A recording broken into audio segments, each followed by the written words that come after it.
What's up, everybody? Welcome back to TME. It's been a little while.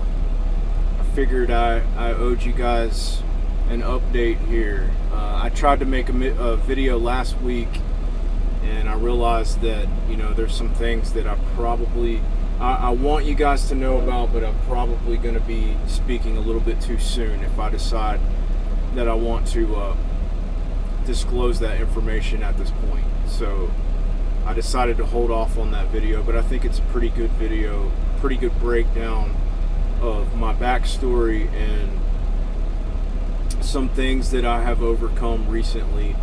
It was all inspired by one particular comment that one particular viewer left, which leads me to say this, guys. Like, honestly, I don't know how you guys watch my videos. If you've watched them all the way through, especially the ones like this, I don't blame anybody for turning this shit off or not wanting to sit there and listen to what I have to say. I try my best to watch other people's videos who do what I do, and I will admit that it's pretty hard to sit there and listen to what people have to say unless they're talking about something that you find really interesting or fascinating. And so whenever I make videos like this, I really try to make them interesting or fascinating. I know I've focused on myself a lot here lately, and it's simply just because I've had to do a lot of, I don't want to say self-improvement, but in some way or another, yeah, I've had to go on a soul journey and rediscover and kind of redefine. I'll just use the word that I've always used, metanoia. I've had to change the way that I think about a lot of stuff. And, I'm still kicking around. I'm still out here working every day, doing my job, driving back and forth from Jackson to Palmetto every evening, trying to make as much as I can without spreading myself out too thin and committing to too much to where I burn myself out. So I'm trying to conserve myself. I am 40 now, so I'm getting older.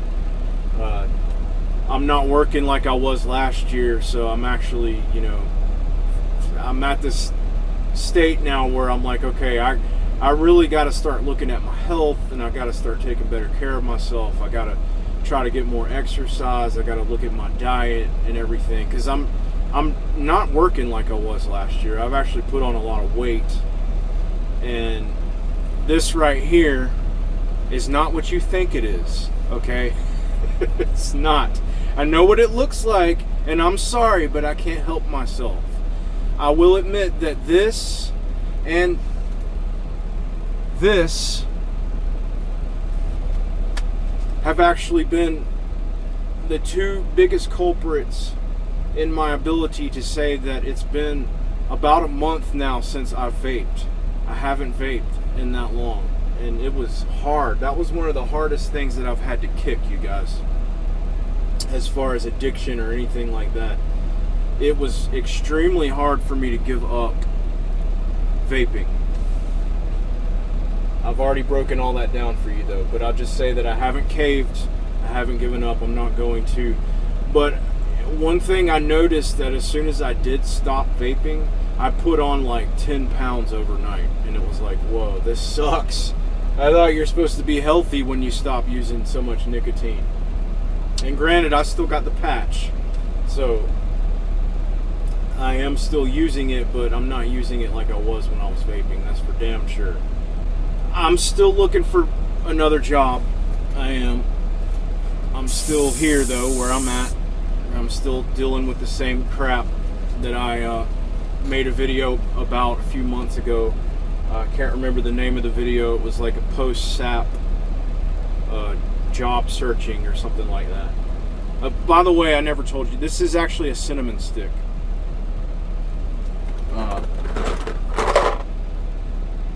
If you're trying to quit smoking, you're trying to quit vaping, I recommend getting some of these, and don't eat them. Don't eat them. You can chew on them. You can hold them in your mouth. It really helps with the oral fixation thing. Again, I know it looks like something else. Nobody's questioned me about it yet. But if they do, I got the evidence right there. No, I'm not doing what you think I'm doing. I'm actually in the process of giving up nicotine, something that has been one of the hardest things I've ever had to do as far as giving up any kind of substance or anything like that. So I'm still looking for work elsewhere.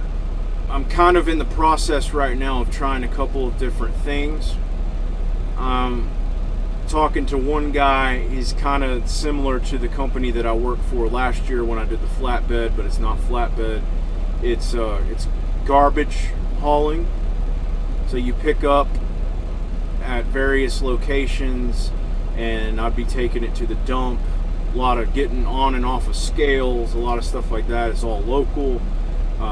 He owns 2 trucks, so it's actually a smaller company than the one that I worked for last year when I did flatbed.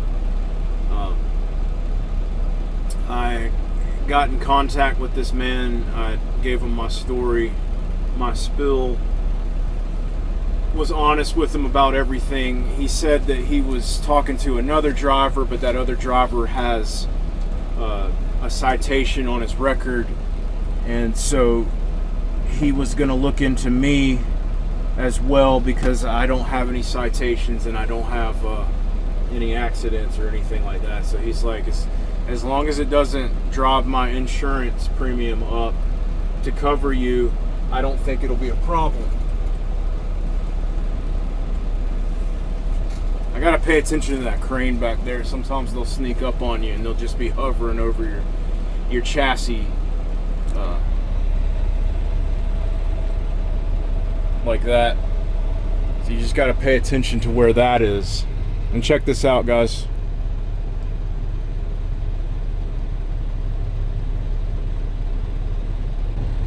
This is what I've been doing for the past, 9 months? This is actually the first time I've ever shown it to you.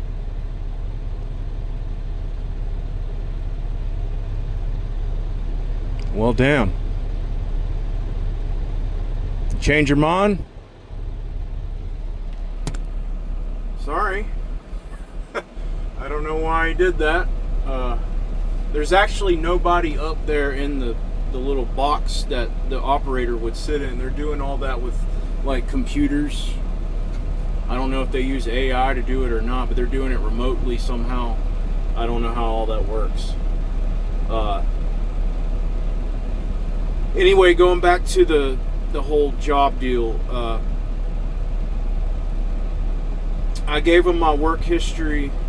None of my work history is rocky or anything like that, other than the one termination from 2 years ago. Like I said in my original SAP program video, that's the only job I've been fired from in well over a decade. So it's not that I have employment gaps, it's just that I've had so many jobs since I became a truck driver. This is job number 8 in the past 10 years, or actually 9 years. Sorry, not 10 years yet. 9 years. 8 jobs. And that says a lot about me. It's not like horrible, but it does say that I'm not very faithful, maybe, perhaps, or dedicated. Like I'll give something a try and stick with it for about a year, maybe a little bit more than a year. Hell, my first job as a truck driver with Schneider, I was there for over 2 years before I walked away.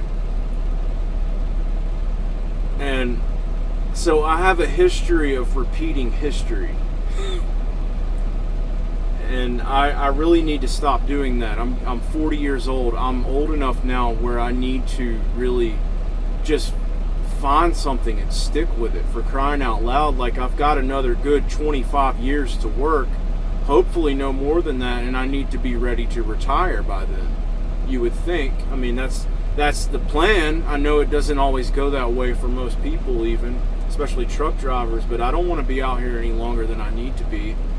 And if there's anything else I can find that's better, that suits me more than truck driving, then I will absolutely consider it, because this is not my ideal career. It's really not. I picked it for certain reasons whenever I decided to move in this direction 9 years ago. I had my reasons, I had my wants, my desires. I also had my misconceptions about the entire industry and what truck driving actually is. I had no idea. I was naive, and I bought into a bunch of hype that I watched on YouTube back then that motivated me to want to become a truck driver. I think one of the biggest things is that the challenge, the aspect, stepping up to bat and saying, okay, I'm going to prove to everybody in this industry that I'm able to pick this up and start doing it. And I won't lie to you guys, whenever you're coming into this industry, you're brand new, and you get it down, you learn it, it is a big deal. And if you take to it well and you don't have any major incidents or anything like that pop up and blindside you, then it is a big deal. It's not easy. It's very difficult to adapt and adjust. Not only learn the industry and learn how to do it right, but also adapt to it over time. Not just survive, but a lot of drivers come to thrive from this industry. I was thriving a couple years ago. Financially, I was thriving. Psychologically, emotionally, not so much. And that's what led me to my downfall, ultimately, I think. But, just looking at this job that this guy's offering to me, again, it's local. It's pretty much everything I want. The income is more than what I'm making right now. He has older equipment too. So it would be another Freightliner Columbia, like I drove on my previous job. This one's a 13 speed, which I'm thankful now that I had to drop that 13 speed last year and kind of get more comfortable with that type of a transmission. It's still going to be an adaptation process coming from driving, this company's automatic trucks for the past 9 months and then trying to go back to something like that. It's going to be an adaptation process. If I get the job. There we go. They're picking it up now.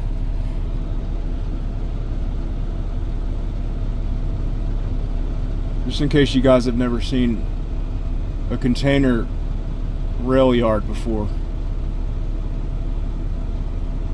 Eventually, they're going to get around to putting a container on my chassis. And I'm just going to be sitting here talking to you guys until that happens. I'm sorry if the video looks bad. There's a lot of vibration. I apologize. It's pretty much everything that I feel like I deserve at this point. Everything that I feel like I actually want. I think it would suit me very well, with it being local, with it being a Monday through Friday schedule, with the guy having a small company. I kind of like that small company atmosphere, as long as my boss is reasonable and not trying to get me to do illegal stuff, which is what my boss on my last job actually did. I wasn't ever able to talk about this stuff when I was working there because I didn't want to mess myself up. But I can go ahead and tell you right now that yes, and I've talked about this a little bit in the past, but the previous company that I worked for, yeah, he was trying to get me to cheat on my hours of service on a regular basis. He also tried to make me do a bunch of other shady stuff. I told you guys about that one and only oversized load that I picked up last year. He was trying to get me to run that load without a permit, and I absolutely put my foot down and said, hell no, I'm not doing that. I managed to survive as long as I could without getting anything on my record as far as his equipment went. Right before I stopped working there, I actually did get something put on my PSP involving the truck, and I told you guys about it in my video that I made when I completed the SAP program. That's on my record now. It's something that I told him about several times prior to the point that I actually got a roadside inspection and the officer found the issue with the truck, and he didn't put it wasn't an out of service defect, but it was something where he issued a citation to the company, not me, but toward the company for it, and told me that I needed to get it fixed as soon as possible. So going back to the job, it sounds good as far as the work itself too, now the dump that I'll be taking these trash loads to is in Barnesville, so that's like Lamar County. It's west of Butts County. His trucks, he said he parks them in Jackson, wherever he's got some kind of lot or something. He might be renting some storage space or something like that where he parks his trucks in Jackson. It's a 3:30 a.m. start time each day. Like I said, Monday to Friday. We get weekends off, except for when there's a holiday, and then we might have to make up for that holiday by working on a Saturday, which is understandable. It sucks, but I'll get over stuff like that. It's not that big of a deal. Here's the one drawback of it. He says that I'd be 1099 contractor, so no benefits, nothing like that. Kind of the situation that I was in last year, which, you know, my wife, she is a LPN. I don't really know what her job title is. She's a nurse, but she's not actually a nurse. She's like a supervisor for CNAs. But she has an LPN. She's got a really, really good job. She just got a huge promotion this year. She's doing fantastic at her company. She was working from home, but she got another job last year, and since then, you know, it was clearly the right choice for her to do that. She got a huge promotion, and she's making more than either one of us have ever made. Since I became a truck driver, she became a nurse. So things are going really good with her and her career right now. I do have another option that I'm looking into that's not truck driving. I'll be honest with you guys. If I chose to walk away from this industry at this point, after all of this, I mean, I don't have anything to prove to anybody at this point. I did really have a high motivation in regards to wanting to complete the SAP program, improve to her, my wife, improve to my family, her family, you know, and whoever else happens to, you know, keep in touch with me on YouTube, that I'm capable. I've always been capable of being a truck driver, being safe, even when I'm put in hard situations like I was last year. So if I were to choose to walk away from it at this point and find anything else out there that could replace my income, that I would actually be working less, I would be going into a new field, so I'd be having to learn new things. A completely different industry, you guys. It's like the housing industry. It's another corporate situation, though, kind of like what I've got going here. So it does provide benefits and all that stuff, PTO and you know, all those good positive things. But it is a big corporate company, and it's basically a company that is huge. They own rental properties, and I would be somebody that would go in and assess evictions, somebody to go in and write up reports about particular work that needs to be done on specific properties. I'd also be doing work myself on these properties, any kind of like minor repairs that needed to be done in between tenants and stuff like that. I've done similar work to that in the past. I kind of broke this down for you guys in that video I was talking about that I didn't post. Maybe I'll post it at a later date after I do change jobs, because it kind of gives you a little bit more information about me that I'm not ready to share at this point.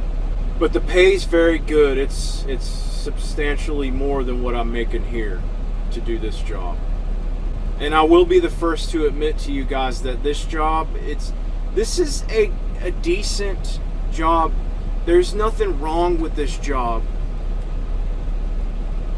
if you're new to truck driving, or if you are happy and content in an environment like this. There's nothing wrong with this job. I've complained a lot about the safety enforcement and the overbearing micromanagement that I go through with this company. I've complained about it a lot. I've talked about it a lot, and I told you guys that it was actually going to have this kind of effect on me. I knew how I was going to react to it. I've dealt with companies like this plenty of times in the past, and it is something that takes a long time to adjust to, and eventually it's just like, well, either you got to deal with this shit or you just don't, and you walk away.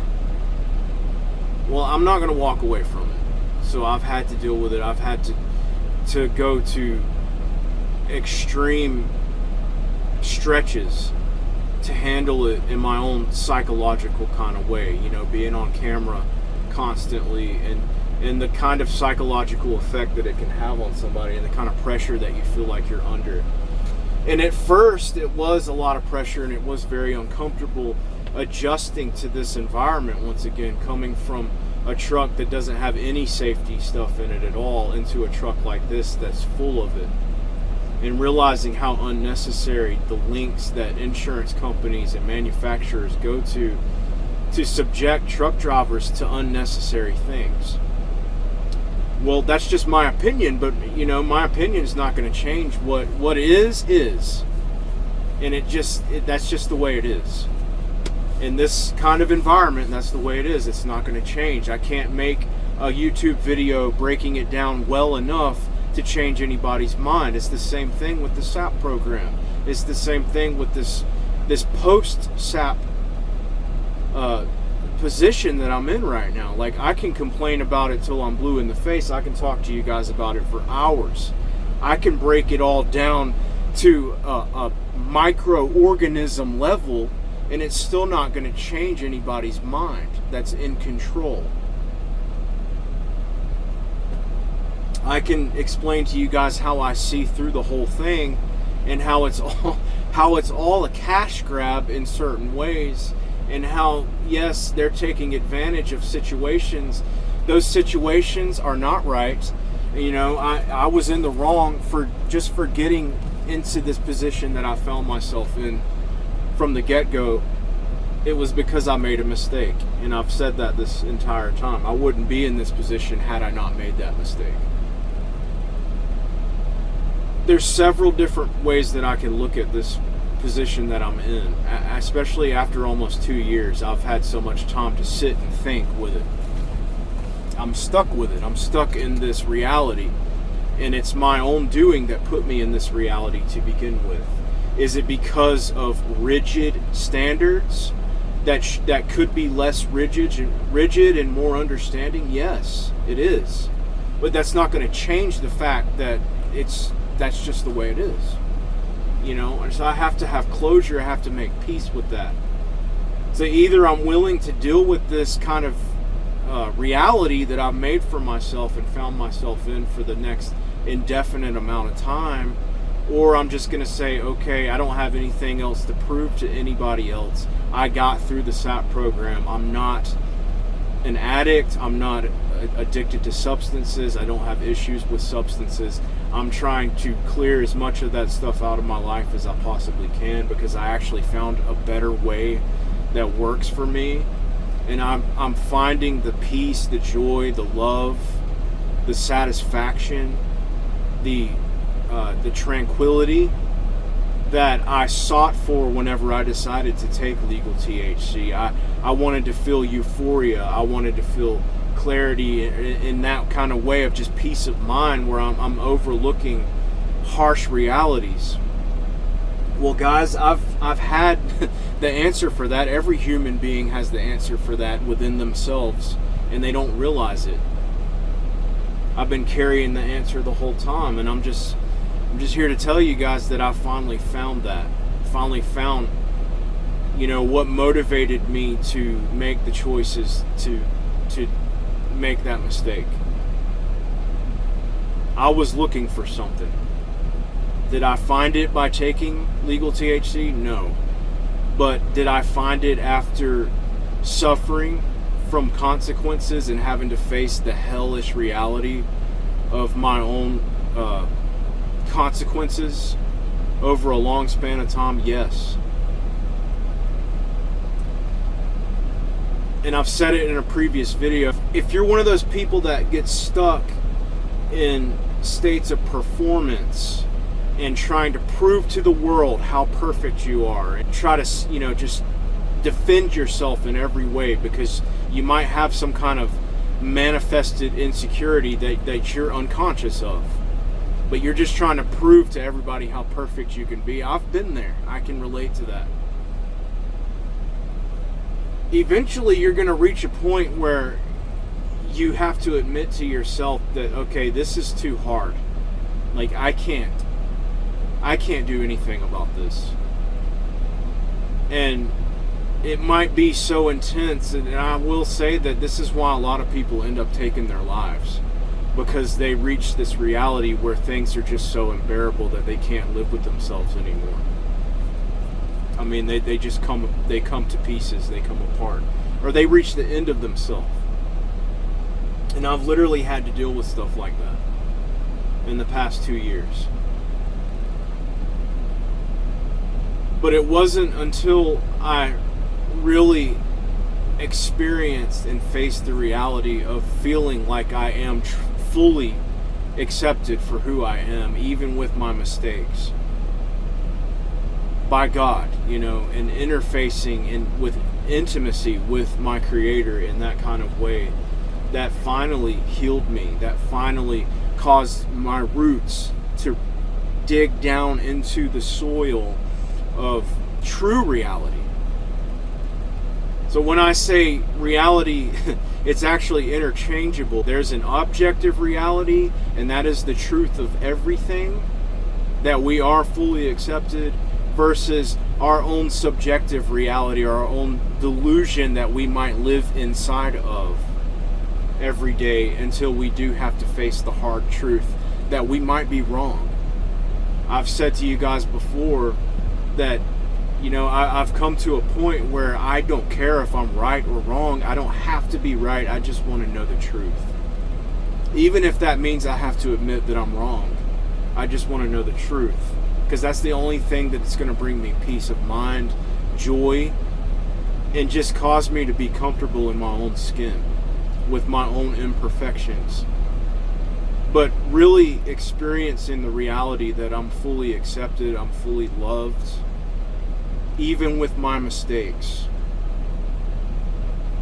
And I'm just thankful that I'm not one of these people that had to face some kind of hard reality where I was addicted to substances and I was driving a truck, and I did find myself in some kind of situation where I actually hurt somebody else.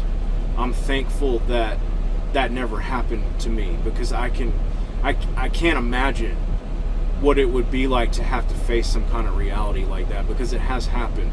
It has happened plenty of times. That's why they take it so seriously and they make such a big deal about it. It's just a matter of perspective. It's just a matter of how you choose to look at it. But I've always said that as a truck driver, I have to accept the fact that I do have a higher standard than most other people in their occupations. I have a much higher standard of responsibility in what I choose to do and what not to do when I conduct my job. That's why I would never drive a truck under the impairment of anything that was going to cause any kind of issue or put me in any kind of situation where I'm taking chances and I'm putting somebody else's life in my hands. Now, it happens all the time where people around me put their lives in my hands, and there's nothing I can do about that except comply and respond in a safe kind of way and just bite the bullet and deal with it. All the safety crap on this truck doesn't change that reality. It doesn't. I'm going to be responding in the exact same way whether or not there's monitoring while I'm driving or not. So I just wanted to share this stuff with you guys. Ultimately, I think the main thing I wanted to say is that I'm looking at another driving job right now. I kind of explained to you guys what it was. I think it suits me. It's close to where I live. It pays better than this job pays. It's got a better schedule than this job has. And so if I'm able to jump into that, I'm going to. I've also, I'm looking at several jobs constantly. I'm constantly going online. I'm constantly looking at the latest stuff that's posted. And, I'm not going to give up. I don't care how much rejection I get. I'm not going to give up. If anything, I'm just learning more and more and more about how to talk to companies. I'm learning more and more about insurance companies and how all this stuff is broken down, how all of it works. One thing I wanted to explain to you guys is that, I've said before that if you fail or refuse a drug test, it's on your clearinghouse record for 5 years. However, there are still companies out there on their applications, they will have that question that I showed you. And that question, basically, in order to answer that question honestly, if you had failed a drug test, that question says, have you failed or refused to submit a drug test within the past 3 years?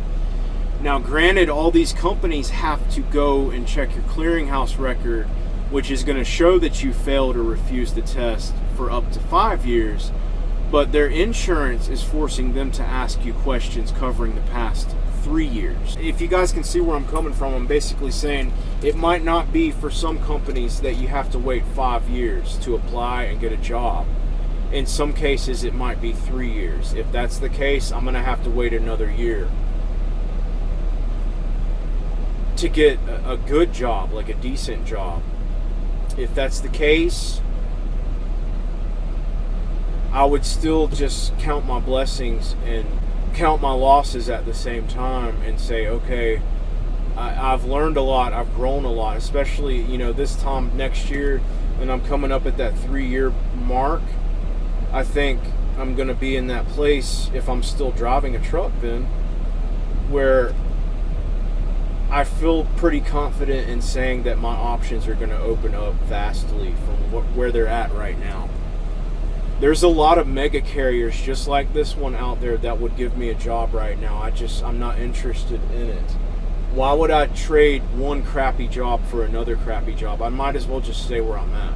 If I'm just going to go to another mega carrier and get treated like a rookie and micromanaged, then I might as well just stay with the company that I'm at right now. At least I'm getting PTO. At least I have decent insurance. So I think that's pretty much all I want to say. I'll keep in touch with you guys as this stuff unfolds. If I choose to change industries and I hear back from this company that I'm talking about with the rental properties, I'll let you guys know. I'll kind of go into more details about the job and what it entails. It pays more than what I'm making right now. So like I said before, if I can find anything else to replace my income where I'm not driving a truck, I'll take it. I'll take it. Depending on what it is and what it consists of, what it entails. I've looked at all kinds of different things in the past few months. I've looked into lots of fields. I won't even go into all, but it's just all kinds of stuff. Random stuff that's has nothing to do with truck driving. I've looked into. So far, I haven't really found anything that's going to readily replace my income right off the bat. So I might as well just try to stay content for the time being and put up with this stuff for as long as I'm able to. And that might not even be the best way to put it, you guys, because like I said, I'm not edgy, and I don't feel like at this point that I'm tolerating stuff to the point that I break. Like I'm not reaching some kind of breaking point or anything like that. It's more like I'm digesting things little by little, and I'm learning to accept hard things. Instead of whining and complaining about things, I'm actually trying to just look at the positive stuff and let that affect me in a big enough way to where I become bigger than my external environment, and I can actually have a little bit more self-control in spiritual ways, to have a deeper perception about reality itself, to remain grounded, but also content, and realize that, you know, there's so much more to existence beyond what I can see or what I hear or my emotions. I know I'm rambling on, but I mentioned Alan Watts. There was something really good that I failed to mention in my previous video about something that he said. One thing that he said that I found really profound is that as human beings, we need to realize that our thoughts are not us. Our emotions are not us. That they're like energy that move through us. We can sense these things. We can interpret these things. We feel these things. But they're not who we are. We are who we are. We are spiritual beings having human experiences. And so we're so much more than our thoughts.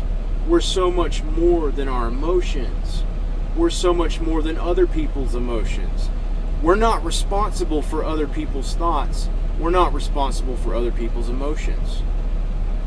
And so the way that he breaks it down is, he says basically, when it comes to your thoughts and your emotions, think about it like this, that they're like clouds that you're seeing from the ground. You're looking up in the sky, you're looking at the clouds. The clouds can be your thoughts, your emotions, and they're passing through.